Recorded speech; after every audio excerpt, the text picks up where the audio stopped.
entertainment show. Taboo duration equals 1 hours 30 minutes minus 2 max cost for hire venue. $150 costs for advance tickets. $25 to $50 each max 100 people number of performers. 4 people stage assistants. 2 people lighting and sound. 2 people date. Saturday the time. 7:30 p.m. 8 p.m. start alcohol drink forge food. Light hire and security hire. I Survived Dwarfism, a comical celebration of life and the outcome of survival. Your host the Boob Lady Grande Dwarf. Intro directions introduce audience to the show The Outcome of Survival. Host returns. Thanks Act 1 jokes introduction to Act 2. Introducing Act 2. The Chinese magician the musical dwarf penis. Host returns. Thanks Act 2 jokes introducing Act 3. Introducing her final short act jokes and stories told truthfully from a fellow dwarf comedian. Childhood fun. Questions. Jokes. Stairway to Haven. I got rejected. Watching the movie in the town of dwarfs. 5 minutes sitting waving. 1 minute phones off. Warning please be seated. Lights down curtains open. Hello patrons. Please take a moment to move towards your seats. Welcome patrons. Please be seated. Hello dwarf lovers and other patrons. Please make your ways towards seats. Turn your devices to do not disturb, or power down. You will need it for the next hour and 45 minutes. Plus it's rude during a show to look, play or talk of your phone. Also no photos or recording permitted inside a venue is allowed. We are all adults and don't need to share everything digitally. Welcome. Before we welcome a host, please be warned this is a over 18s comical entertainment show. The material tonight is focused on dwarfism, what it has become of those in the future where they told they did not have one. If you are easily offended by comic relief, uncommon topics, imitations, nudity, audience participation, the show is for entertainment. So if you have not read the memo or didn't flick over the other side of the flyer, or you just didn't release it until now that you are easily offended, please feel free to use the exit at the back of the room. No heckling will be tolerated. This is a safe space for all to enjoy. The intentions of this productions is to pay tribute to those who have been lost and to those who live, to provide joy, bring laughter and comical relief for those who are in the minority of short-statured status and or high-challenged communities and or people within other cultures and or communities that are here to celebrate life and all its complexities, desires, disappointments, achievements and outcomes such as today. Thank you. Please enjoy. Taking the stage, the little old lady host rolls out into the spotlight. Out of the office, la. I do think he sounds sexy, with his deep vibrating voice. Oh say it again voice. What's the old lady? You know the word voice. Hum again. Old lady. Yes ZZ. That's it. Hum. Yeah, hum it for me baby. Voice dwarfism. Old lady. Oh my, say it again. Voice dwarfism. Old lady. Ooh. La. One more time. Voice dwarfism, deep, slow and sexy. Old lady out of the office. Oh. Oops. I think I just got a little wet. Oh no, that's right, I went through menopause 2 years ago. I've probably just pissed my panties. Don't judge, I'm old. They call me Boob Lady, she said proudly. First joke by Nana Boob Lady Dwarf. Now a lot of people are mystified and baffled when old people get offended by their conversation. 1. It's because you're idiots. 2.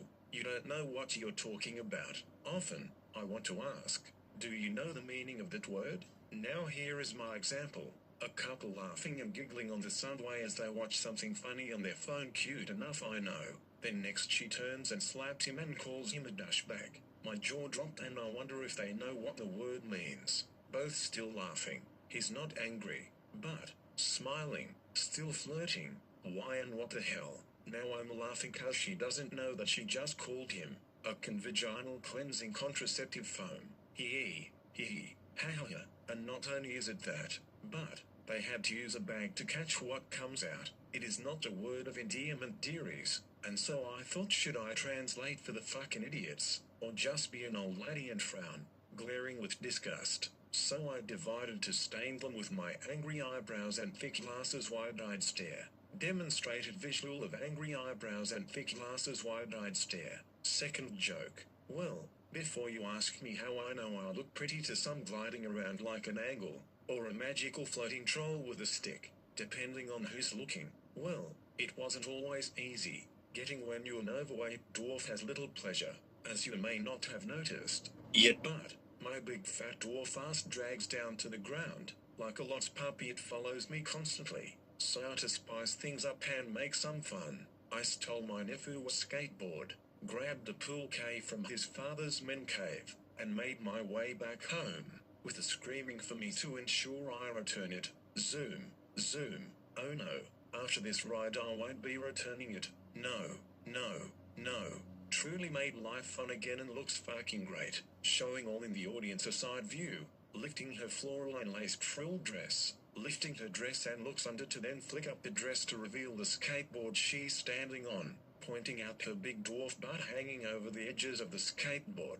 She demonstrates a quick roll around the stage, ending with a kickback, stopping with 360 spin and then coming to rest on all four wheels. Not only that, if I wanted to date a man I would have to, and still do, is hypnotize them with my boobs. Firstly, and discreetly remove my bra, let gravity take a second to kick in. As they plummet to the ground, watch whipping her bra out within a few seconds. Ready. 321. Thud, thud.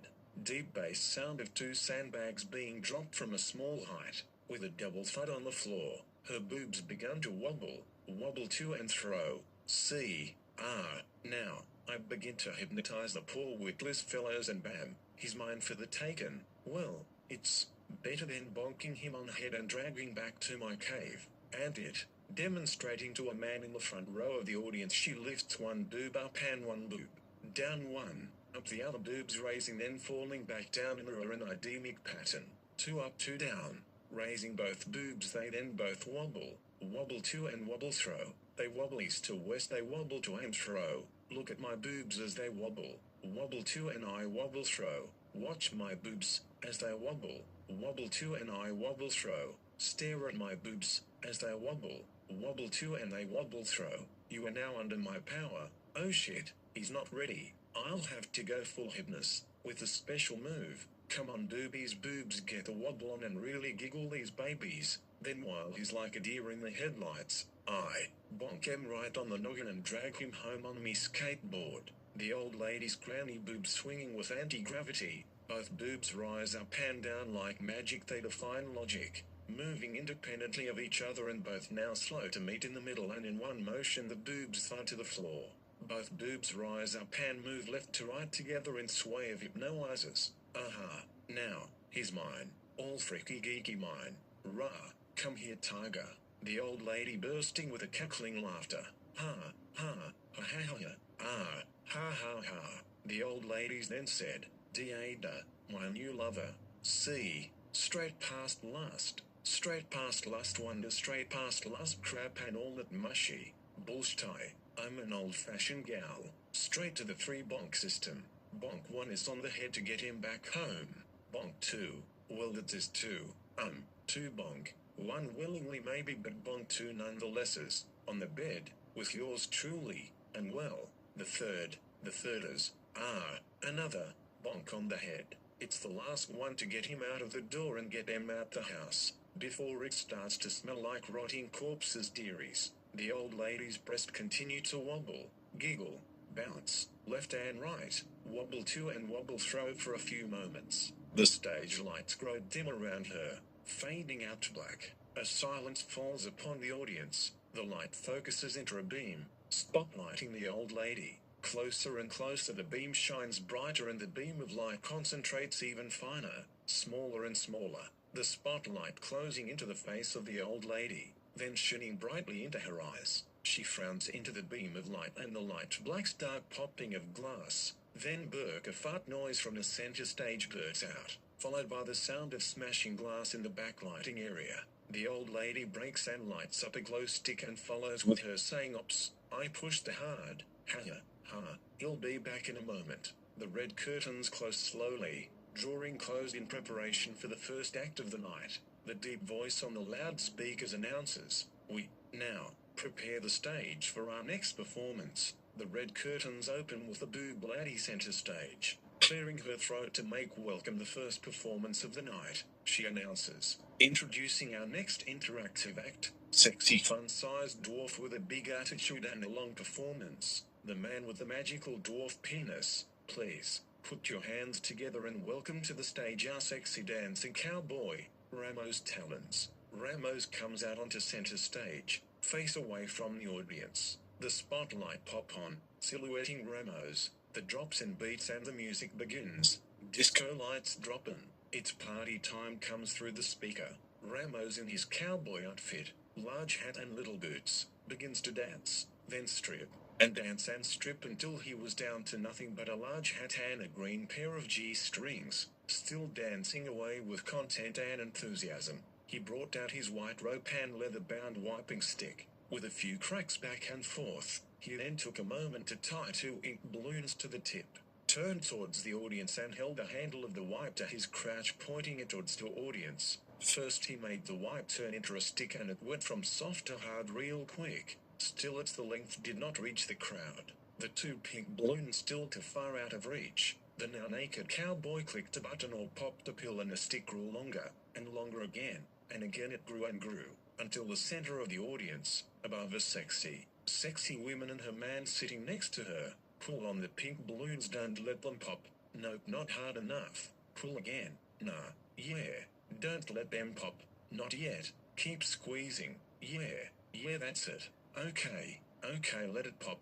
Oh, pulling and squeezing the balloons until they pop with gold leaf falling from the burst balloon. With it 100 white balloons fall from the ceiling. All who are willing to step up onto the stage, please pick up one of the white balloons. Those holding a white balloon, hold it up to the light. Higher into the light. Can you see a ticket is inside? Oh, you. Yes, you.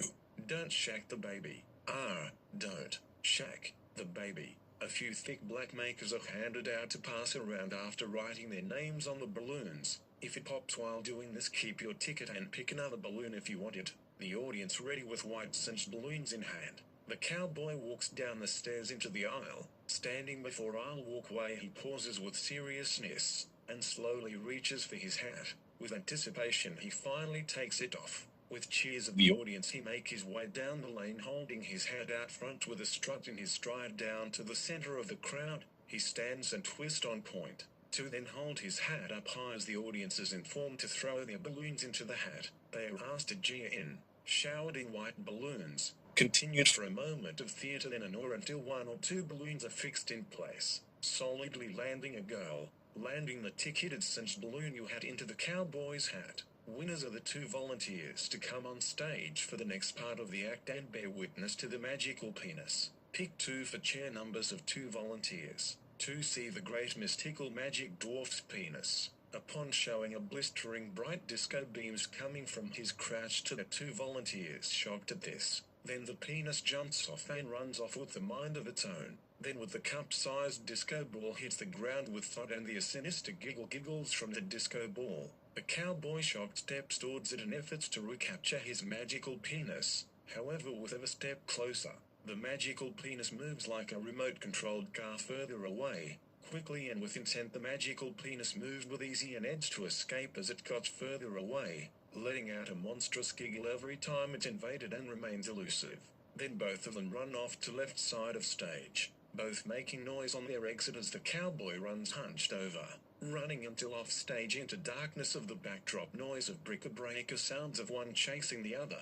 Close Act 1. The red curtains close slowly, drawing closed on first act of the night. The deep voice on the loudspeakers announces, "We now prepare the stage for our next performance." The red curtains open with the boob lady center stage. The audience's applauses. The boob lady comes back on stage. Yum, if only I was 69 years younger. Hum. But as you know I'm not, and when you get as old there are certain words you become afraid of saying. For me the main one is the word shit. I shit you not. Every time I say it out loud my body thinks it's time to go number 2, and I think, oh, shit, here we go. Fuck, shit, where is the shitter in this place? I'm gonna shit myself. Then on the step to find the toilet, you clenching your bum cheeks that hard you and for some reason can't bend your knees otherwise it will make it worse. So you're walking stiff-legged, suddenly rushing in slow motion with your arms out front matching forward step by step with nothing but doing your buses in mind.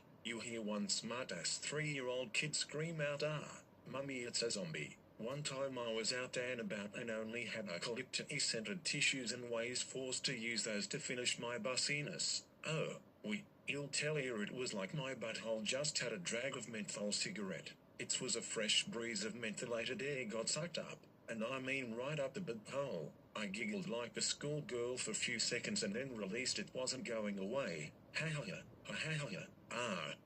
May I now introduce our second act of magical proportion, the larger-than-life magician of accent Asian dwarf decent, Lee Kapow, then enters from left stage, wearing a full historical Asian outfit of silk robe, pants, bowel hat with a long black plait, the magician face highlighted with over-exaggerated makeup and black fringe, exuberant his features in a comical way. Dancing across the stage, he amps the audience by clapping hands as he continues to dance around the stage. With a twist and a turn, he takes center stage, pointing right to a loud bam of exploding confetti with the word KAHH lighting up behind it. Then pointing to his left to another confetti exposition with the word POW lighting behind it, pointing up towards the roof. Bam! POW. One more confetti bomb goes off above. The audience looks up as it explodes and falls to then look back up to the stage, and the little magician man has disappeared. The spotlight flares up and goes on the search, finally revealing him to be in the audience.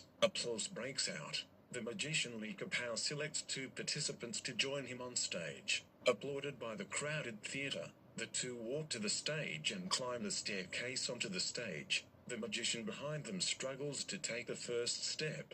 Once, the audience chuckles, then he tries a second time. The audience laughs louder. Looking at them, he chuffs. Then with a wave of a magic wooden stick held in his right hand and with left hand folding to a middle extended finger, flipping the bird, Kapow, he says out loud, and poof, in a puff of powdered smoke in front of the stage, the magician is gone once again. Within a second, another poof of smoke appears at the center of stage to reveal the magician magically appearing from the dust on stage. On stage, already sitting on a stool, is very tall and very beautiful Asian woman, wearing a red cocktail dress. She sits smiling, holding a microphone, as she awaits the magician to indicate her introduction. As he does when the smoke clears, she introduces herself as Nikki Kapow, sister and translator of Lee Kapow. The interaction between them begins, leading into the first trick of the act. The 2 volunteers take to the stools sitting next to table covered in a layer of black silk.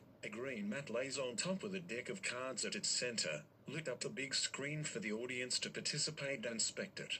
Nikki follows the magician's chatter by announcing the magician's card trick. Nikki voices a story describing the cards as characters in a book: kings, queens, jacks and aces, all participating within this story of love, lust and confusion. Within a small village lays a small tavern with an overnight inn. On a night full of grim weather, the beauty of 4 foreign aces had fallen into strife with their horse and carriage stuck in a thick muck of mud. Walking their horses through a dark trail towards a distant light, they finally find refuge, and by welcome they're greeted. Thankful the aces are for such kindness to offer worth and shelter. Before long a meal is done, our idea of a warm bed bring the aces comfort, as one by one they take to their rooms, and in 14 there, as these rooms just so happened to be the last available. But this comfort was not to last, as 4 striding jacks come into the inn, dripping wet and needing shelter. What was one to do but to share the kindness offered, as surely one ace can bear to share a room with a jack, and one by one they give it a go, spreading out to the rooms to take a couch and rest for the night.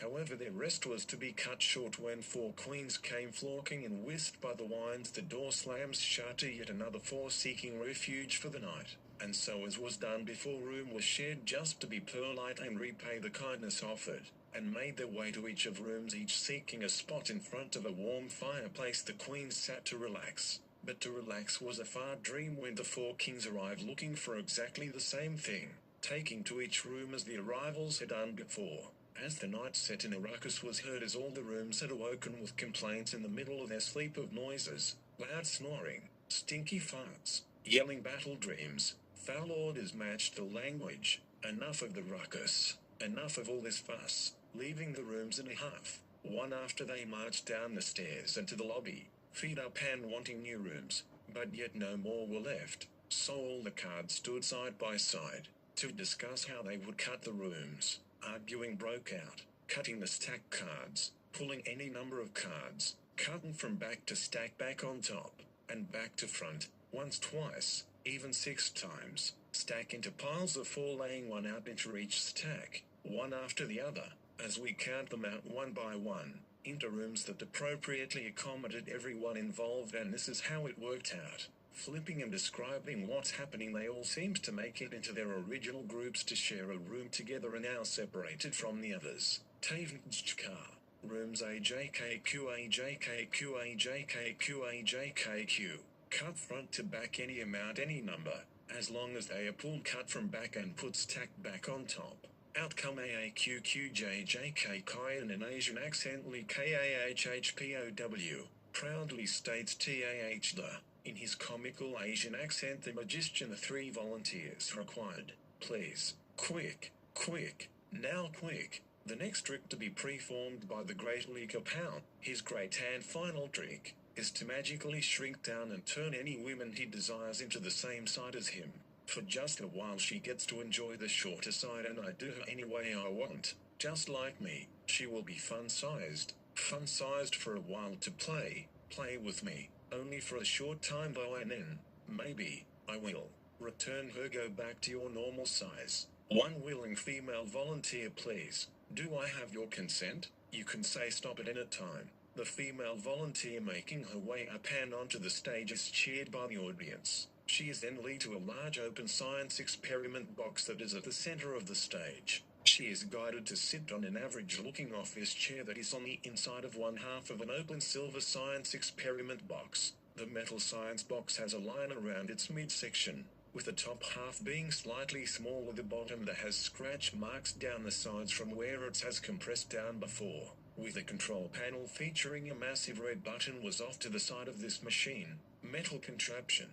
There is a half circle cut out either side so that when closed the volunteer can have their head sticking out of the box and still interact with the audience. Lika Pow walks behind the open half of the box and begins to use a heavy force to get the box to start swinging. Pushing with 2 hands forward and using his body weight, Lee walks the half box to a folding closed kiss, sealing the volunteer into the box. With a "You okay? Still good?" Lee asks the exposed face of the smiling face of the lady volunteer. With all in view of each other, Lee asks out loud, "Are you ready?" I said, "Are you ready?" Shares of agreement from the audience is heard. The one big slam down pushes the big red button on the side stand control panel. Upon pushing the giant red button, steam bellows out from the bottom of the box. Warning sirens blast. Yellow lights flash in a circular motion. The box begins to compress, going downward in a slow pumping motion, by inches smaller and smaller. The lady inside smiles through the process,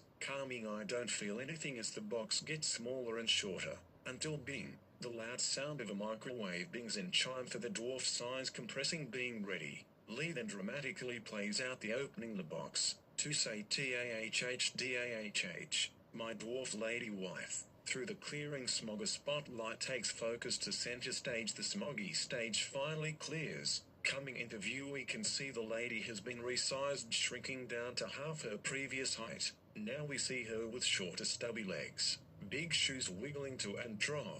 Her little T-Rex arms poke out from the sleeves of her oversized t-shirt, waving to the audience. Then with a quick pose or two for a laugh and applause, the box is then pushed closer again with steam, bells, whistling and a cheers from the audience. The female volunteer is returned to her original size. Applause breaks out and we're introduced to the next part of the act. My next magic trick is the giant erection race. It will make your wife happy. Using belts with an attached hand bike pump, a draping veil of black velvet hangs from the front of each belt, hanging from the buckle that covered the crouch area of the volunteers. 2.3 pump away. Each volunteer gets pumping their penis pump, each pumping hard, fast, pumping to erection, hard to harder, one rising to a hard-on quickly, then stalls. Look out, here's pops up next door. He's coming over to mow the lawn. Here she's comes. Our third buddy has forgotten his magic pills. As old mate on the end, pumping hard, you throbbing big black election. He pumps old mate on his way to glory. You go buddy, come on matey, pump for gold old mate, pump, poop one pops, In his funny Asian accent, Lee Kahhpow said sadly, "Oh, no, your wife won't be happy. Now, you others guys keep going. Go, go, go, pump it good, like you should. Yes, yes, bigger, bigger, pump, pump, oh yeah, UHHA, ooh, ah." The next contestant, pumping hard, watches their erection bend from the top over, bending in for an arch, then slowly deflating under the material. The third and next contestant, reaching tall with their material covering their face, pop the balloon underneath, popping and deflating quickly back down to reach over the crouch. Each contestant now standing there with a floppy black material in front of them, after each one commenced to pop and flop, one after the other, deflating under the black material. Oh, done. Looks like we have no winner. That's a sham. Oh, so disappointing. Okay, you can go now. Bye. Bye. Okay, bye now. The three making their way off stage. As they get to the stairs, from side stage right out comes a flashing tube ball of disco light, racing out and onto the stage. Running behind it was nothing but a wet towel was the stripper dwarf still chasing the magical dwarf penis. Running across the stage to the left, exiting into the darkness of behind stage. Crash, boom, crash, then the glow ball penis comes racing back out to center stage. The leaker pound pulls out flat from his pocket, holding it to his chin, pressing his lips together, then blowing it downward into the pipe to make a simple note, a simple tune, from the air between his lips into the flout to make a sound that went, to our wee hoop, to our wee hoop, to our wee hoop, playing a magical tune that calls the magical penis to pay attention. With a blow of the flout, invites the magical penis to come and hide under any one of 100 tall red drinking cups that had been turned upside down. The ball of light races over to the cups, handling under one. Then Leaker Pow then moves the cups around rapidly, shuffling them around, left to right, up, across, round and round until Leaker Pow sees with a chuckle in his voice, "BAMM, Tagda, you know what this is now? This, you see here, this is my very next trick. Introducing my next act, to find the magical dwarf penis. Volunteers, please. Oh, so many people wanting to find the magical penis. Oh, so happy. How about we have one person at a time? Each come up, pick one cup to turn over, and if you find it, we will all yell out to celebrate, with all an applause for your discovery. You'll shout, yeah, yippee, I've found it. Or, oh, no, nope. Your hope in search for perfect penis continues. Then if we agree, I'll say next, and we'll give a little thank you so much to our guests make their way off the stage, with a genuine, I wish you all the best to try again after the show, but this time you missed out. Just a reminder as you walk away, my friend, you failed, you did not find the magical dwarf penis, so there will be no glowing, vibrating, long-lasting, quick-running cock for you. Then a final farewell like, Bob, bye now. Bye. Okay, let's go. Hands up, who wants to be the first one to get up and have a go at finding the magical dwarf penis? Volunteers, please. Don't rush now. Hold on, I know. Let's blow up this one pulling an open condom from his vest pocket. Oops, wrong one. Sorry about that. Let's try that again. Lee frantically searching his other pockets. Aha, there it is. Lee then starts slowly and by length pulling a long balloon from his pants pocket, pinching it with his fingertips as he dramatically presents a meter-long balloon. He then quickly blows it up and holds it up towards the ceiling. Ready for it? I'll fire this thing off, and whoever is closest to when it lands will be the first seeker for the mysterious dwarf dick, if they consent to do so. With a cheer from the audience, Lee points the balloon high and released from his pinching fingertips. The balloon was fitted with a small straw in the valve of the balloon. The straw causes a jet of air to shoot the balloon across the hall and above the audience, then going into manic deflative twists, turns, spirals as the final bit of air escapes it. DF it, MEHHH, MART, HHT, pop, squeak, the darting balloon making a series of classical and comical fart noise as it flops around and to the ground below, landing near or next the first participant. The participants comes up and onto the stage, approaching the table full of red cups, going to pick one out from the 100 that are there. Suddenly one of the cups began to shiver, rattling on the table. It stands out from the others around it. The participant goes in to reach for it. Before the person's hand could reach the shivering red cup, the cup jumps forward. Being still for a moment, the cup stays still also. Then on the next attempt to grab it, the red cup takes off, doing a donut and circles around the table, knocking all the other red cups flying everywhere, and then jetting off the table onto the floor, bombing into the red cups on the stage, then suddenly stopping hidden among the other red cups. Then among the cups one would move each time they weren't looking. The red cup would move and inch itself away, until it was spotted. "Hey ya, got ya.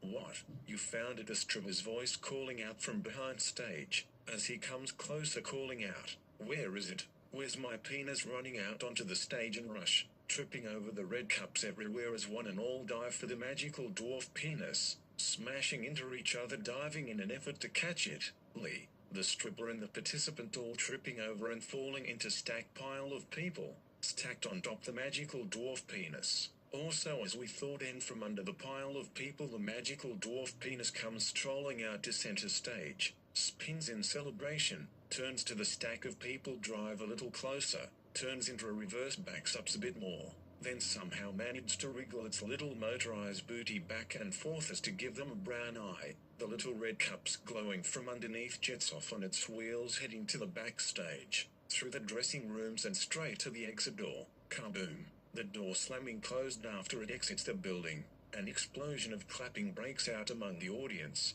laughter and cheer. The crowd celebrating the magical dwarf penis making a final escape. The curtain draws closed on the stack of people laying in the center. Closing red curtain. Short break. Voiceover announces of the boob lady coming back to the stage for the next and final act for the survival of dwarfism. Well, in all my life, I never thought I'd get to see it. What a sight, hey! Even I was chasing it around backstage. Oh I'll have a go of that glowing mythical magical dwarf penis. Now if I may take a moment to share my thank you and blessings to your days ahead, especially if you're ever been referred as a walk-in blowjob. Introducing our final act for the night, to get your bellies rumbling with laughter and leave on a high note and a smile on your face. The well-renowned comedian with a personality twice his size, we welcome Dylan MC Fly. Applause, clapping, cheers. The old lady backing off stage as Dylan MC Fly makes his way in from the left side of the stage, making his way over and coming to the center stage, where noticeably there is another smaller stage with a set of 3 stairs. The stairs leading up to a blue carpeted platform. On the platform is a small metal-framed wooden seated stool, next to it a standing rustic string guitar, a bottle of water on top of a little wooden table at the right side, and a microphone standing at the front of the blue carpeted platform, all brightly lit up. White light turns to a rounded beam and takes focus into a bright spotlight, the beam finding Dylan, who is waving hello.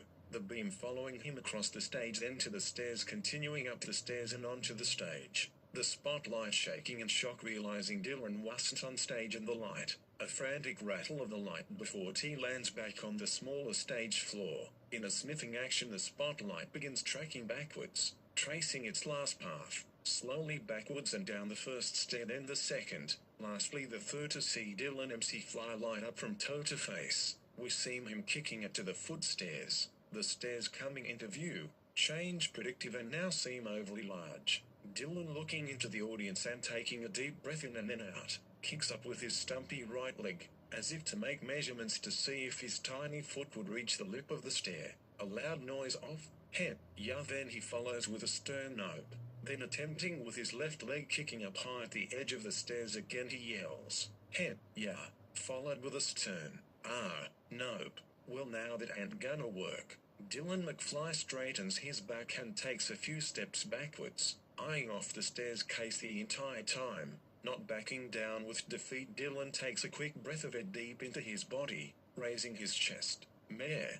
Dylan leans forward in a takeoff, quickly running up to the stairs to spring into a lunge, jumping forward, diving over the stairs, rolling onto the stage and coming to a stand, parading with his hands out wide. Applause and laughter, congratulating the efforts to make it over the stairs and up onto the stage. Hallelujah. H.A. Dylan standing to take a bowl. Noticeably his height didn't change much from now knee to standing stance. Dylan laughs with sarcasm and gives the stares the middle finger with both hands, waving his fingers up and down a few times whilst giving a raspberry fart sound from his lips. The earbird, taking a seat on the stool and bring the mic in close, Dylan introduces himself. Hi y'all. Wow, so many of you here tonight. Come on, give us a woohoo. Y'all. Woohoo, the audience replies. That's nice. Cool. Okay, give me a woohoo yeah. Woohoo yeah, the audience replies. Right on. Right yo. Fuck yeah. Ok, now let's do this. Love life fuck yeah. Holding the microphone out to the audience replying. Love life fuck yeah. Dylan bringing the mic back to his lips to say, fuck yeah. Aptly setting to calm and small giggling chatter. I am Dylan MC Fly and I have survived dwarfism. Applause settles to a calm, to small giggling and chatter. I am a talking miracle of wonder and curiosity. My culture is a people of short stature and in a way always knew I was born to entertain, bringing joy to those who understand a humor half the average size. Movements, gestures, jokes and impersonations, all got a laugh fro the time I was little. I was entitled to embrace the bite-sized, large-headed, short-limbed body the gods have given me. After all, there was one thing left out of proportion and it's a gift that is our love or to catch the beauty sexy bitch fish. Applause then setting to calm, giggling, chatter. In one of my many jobs I was lucky enough to work as a service station attendant. This was a suitable job for someone of my stature. Right. So, anyhow one day at work, I'm sitting on the chairs behind the counter, similar to what I'm sitting on now, and in walks this tall, tall to me, beautiful blonde bombshell, beach bod, soaked in dry salty sea water. I'm talking bikini showing from unbuttoned denim shorts and silky crop top loosely hanging from her chest coming to a point at her belly button. So, dream as I may, I already know I've got no chance and a bucket of mud, plenty to offer but first appearances and my lucky point, if you know what I'm saying. So she approaches with a smile to die for, all the desires of future opportunities flooding from every pore of her illuminating sun-kissed skin. The feeling in my gut intensifies. Wow, she's bloody hot. Like a dumbass I say out loud, hey, need some pepper for that salt. She laughed too, thank the gods, and so her smiling face got closer, with greeting of grace hi there sweetly in some sort accent. She goes on to pay for some snacks, then asked for directions to the town's center, with the whole interaction making my day. She smiles walking out the door, even looking back on the way to the car. I'm smiling back like a moron and red-faced just from feeling heated under the cooler, if you know what I'm saying. So then she hops into her VW minivan, kicking the van over. She suddenly needed petrol. Right, so turning the car off, going to gas pump, but was unable to open her petrol flap on the side of the van and couldn't get to the cap and tag. And yes, I'm watching on from inside. She hooks the pump back up and makes her way back inside the petrol station. Once inside, she asked if I could help. With a smile I said sure of course, as she still stood there holding the door open. I jumped down off my chair, then I hear her cry out, "Oh my God, are you okay, mister?"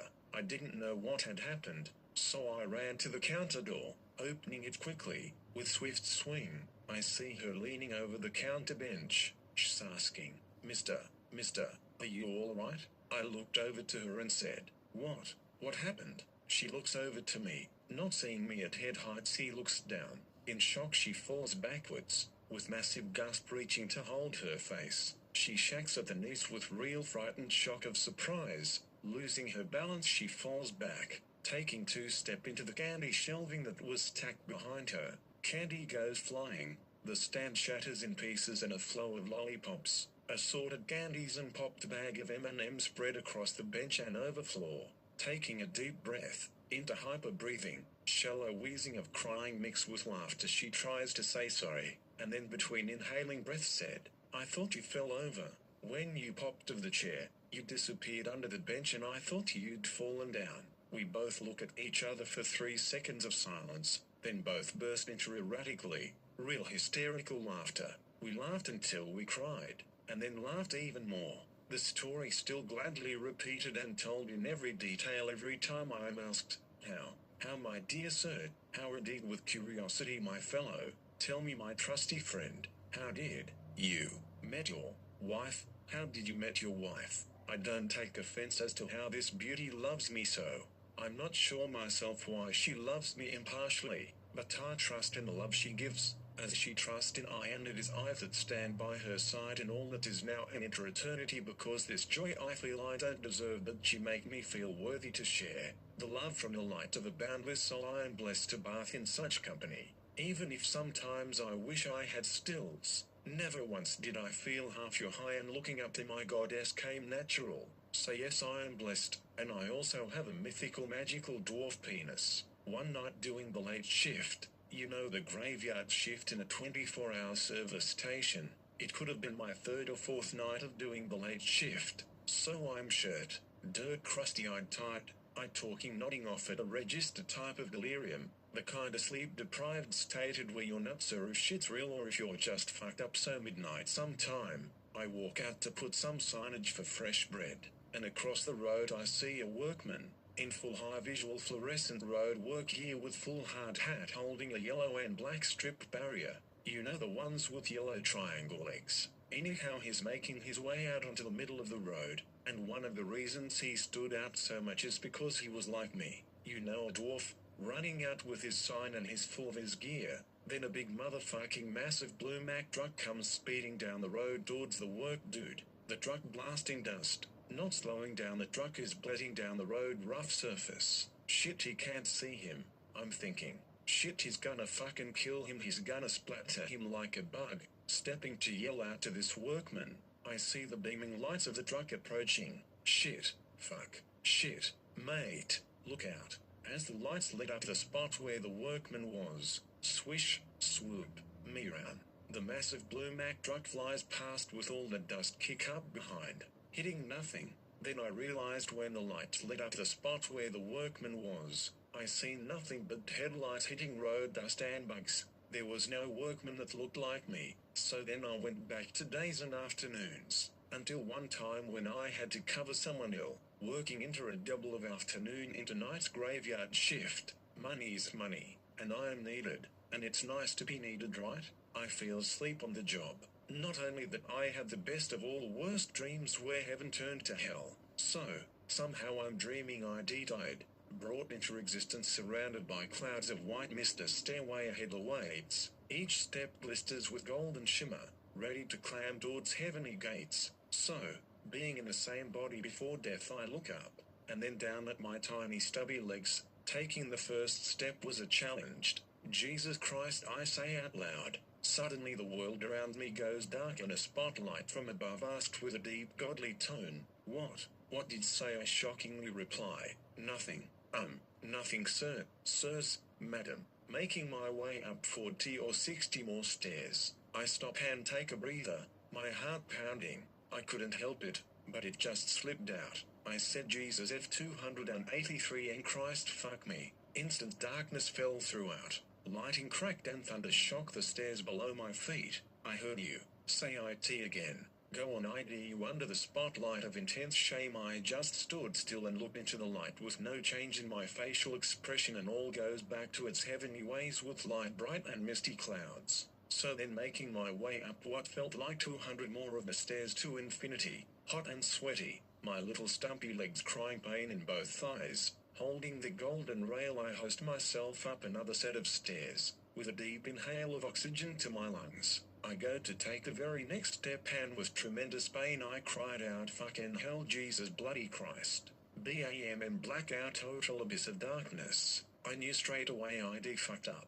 That was it. Hey, this darkness broken by flashing lightning blots, the sound of thunder rolling down the stairway from the heavens directly towards me, rolling thunder, shaking the stairs until each one lays flat. The gene gust of godly winds hits me with the punch of the father rage, knocking me backwards. A voice of godly tone mutters, "You're not worthy," as then take a 6-minute slid directly to hell, sliding down the former golden stairs into a slid of despair straight into the gates of devil's doom. Kapoof. Into the flames of the deepest depth, into nothing but a puff of smoke, all for taking the Lord's name in vain, in pain with my stumpy short legs climbing the endless stairway to heaven. I prefer it warm anyway. I told my girlfriend she wasn't allowed to come tonight because there was height restrictions. Haha.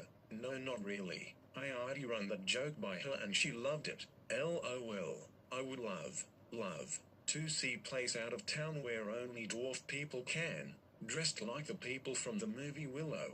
You know, have our mini pigs, our mini horses, our mini veggie patches, our mini kids, all us midgets with swagger and daggers, braids and hairy toes, long cocks and stubby fingers a commodity. My friend and I started a business aimed to custom for dwarfism. It was called Ass and Armpits. Enjoy concerts at benchtop level, step up in life and never walk into a urinal being your head height again. See the world at twice your height. Stand on the side of the bed with your wife infant of your. See what's in the sink and finally see above others at the cinema, concert and or just to be the tall person everyone looks up to. You neither stand taller, an advanced prototype for paraplegics is in testing phase. Thank you. Shiz, you've been get. Love life? Fuck yeah. Dylan MC fly off stage left as curtains close. Finally opening to all actors and participants taking a lean to thank the audience. Joining hands for one more curtsy. The reveal the curtains close for the final time in the show. Applause, laughter, joy, chatter. The other voice thanking sponsors and the audience for attending. Then softly playing credits.